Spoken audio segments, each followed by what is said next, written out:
Sino po naniniwala isang araw, alaala na lang ang payo ng mga magulang mo sa'yo? At sino po naniniwala, isang araw, yung nanay na kasama mo ngayon, maaaring katabi mo ngayon, yung tatay na kasama mo ngayon, isang araw, aalalahanin mo na lang din. Hindi kayo forever na magkasama.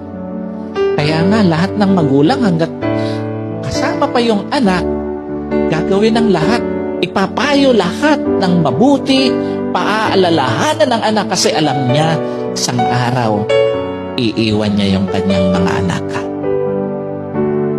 Isang araw, hindi lang payo ng mga magulang mo ang magiging alaala.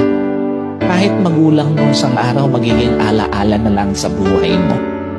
Kaya nga napakapalad mo kung may magulang ka pa ngayon na kasama, may magulang ka pa ngayon na nagpapayo sa'yo, may magulang ka pa na nagpapaalala sa'yo. Kasi one day, wala na yan sa tabi mo.